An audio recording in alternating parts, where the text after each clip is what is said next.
Hi children, welcome to our geography class. And we are discussing about minerals and power resources in geography, that is our third chapter.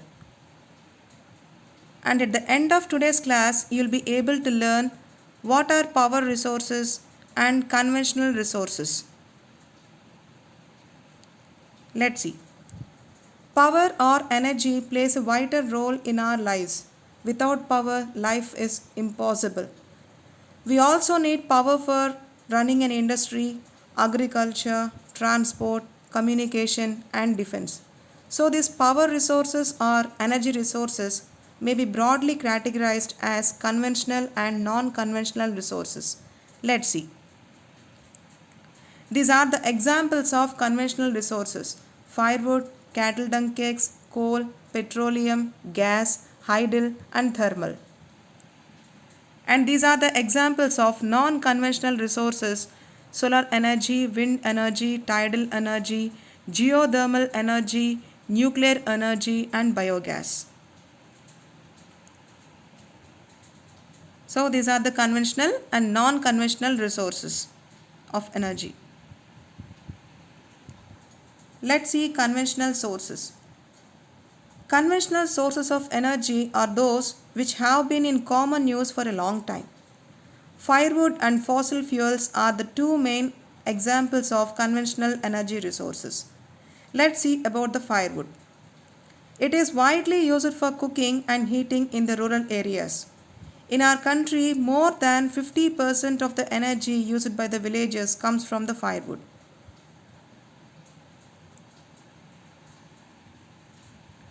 Now comes to fossil fuels. The remains of plants and animals which are buried under the earth for millions of years got converted by the heat and pressure into fossil fuels.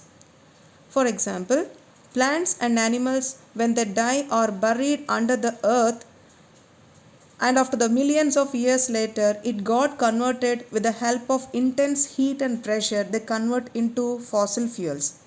So these fossil fuels examples are coal, petroleum, and natural gas, which we have seen earlier and in this slide also.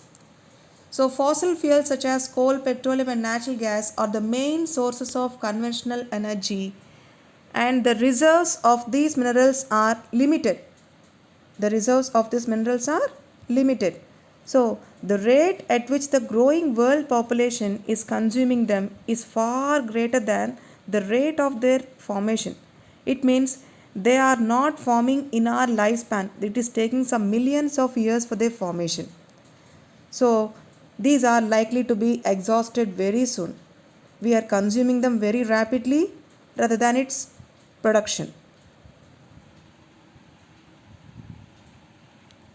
Now comes to coal.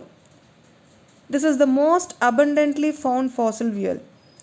It is used as a domestic fuel in the rural areas and also in the industries such as iron and steel, steam engines, and to generate electricity also. Electricity from coal is called thermal power, which we already know. Electricity that is generated from the coal is called thermal power. The coal which we are using today was formed millions of years ago, and when giant ferns and swamps got buried under the layers of the earth. Children, the charcoal and the coal which is using in the industries, both of them are not same. They are different from each other. So it means the coal which we are using at present in the industries, that was formed millions of years ago, which you can see in this picture. So when the giant ferns or swamps got buried, it means the plants got buried under the layers of the earth, then coal is formed. So that's why coal is referred as buried sunshine.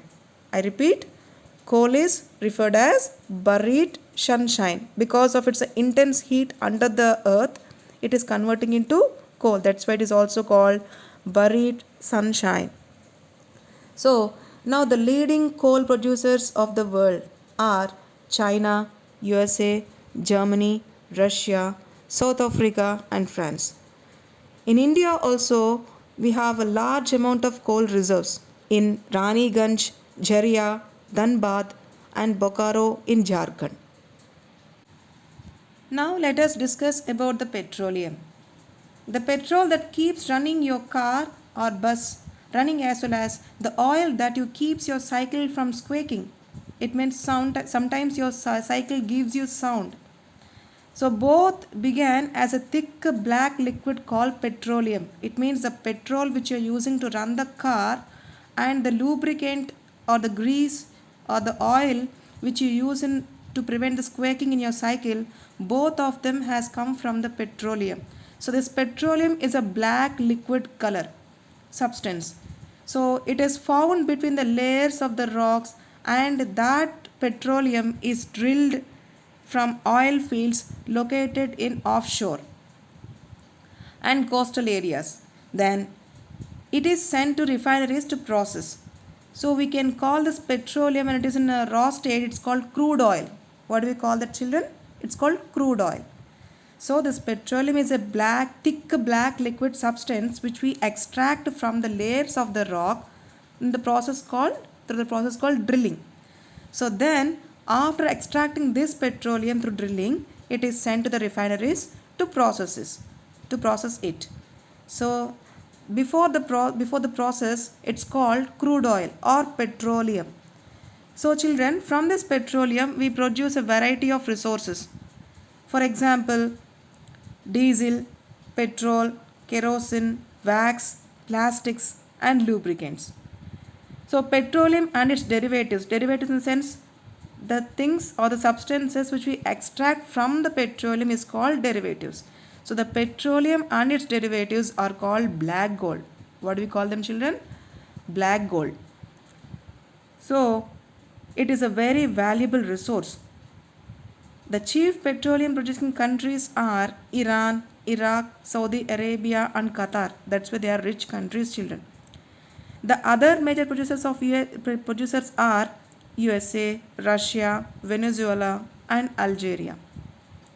India also is a leading producer of oil. We have the oil reserves in Digboy, Assam, Bombay High in Mumbai, and the deltas of Krishna and Godavari.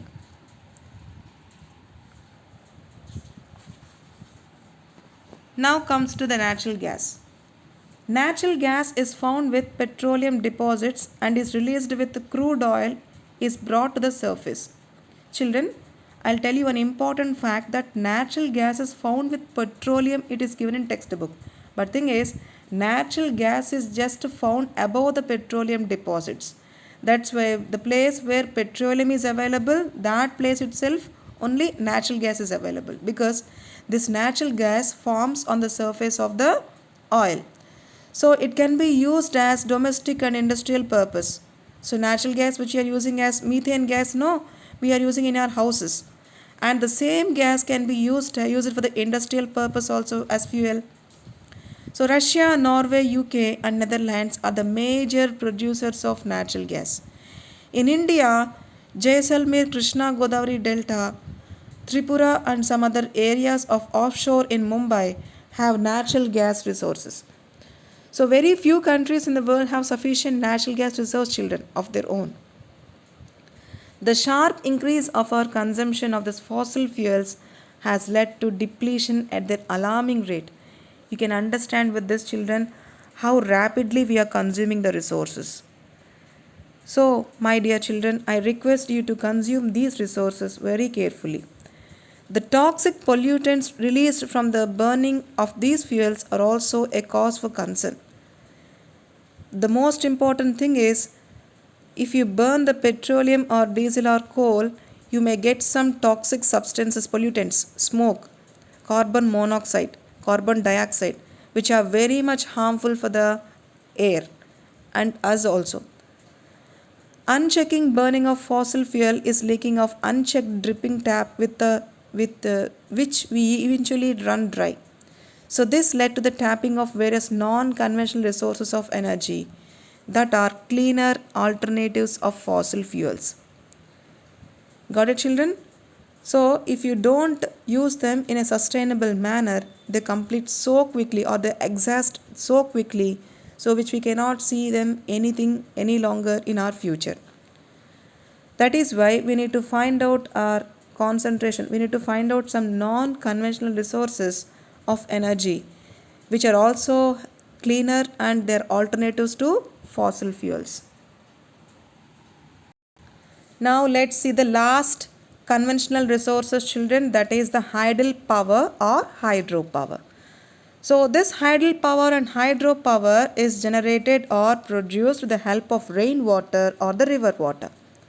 So this river water or the rainwater stored in dams is made to fall from great heights. The falling water flows through the small pipes, children, which you can see in this picture. So inside the dam or the turbine blades are placed. So at the end of the pipes, you can see the turbine over there. So the turbine blades also placed over there at the bottom of the dam. So when these water is moving through the pipes, they move the blades also. So when the blades of the turbine moves, then it turns the generator to produce the electricity. So this is how the Hydel power or hydropower is produced. That is why it is also called as hydro or Hydel electricity. Okay. So water discharge after generation of electricity is used for irrigation, domestic purpose and many more purposes. So 1/4 of the world's electricity is produced by Hydel power only. The leading producers of Hydel power in the world are Paraguay, Norway, Brazil and China. In India also we have large Hydel power stations. Those are Bakranangal, Gandhi Sagar and Nagarjun Sagar, and also Damodar Valley projects in India.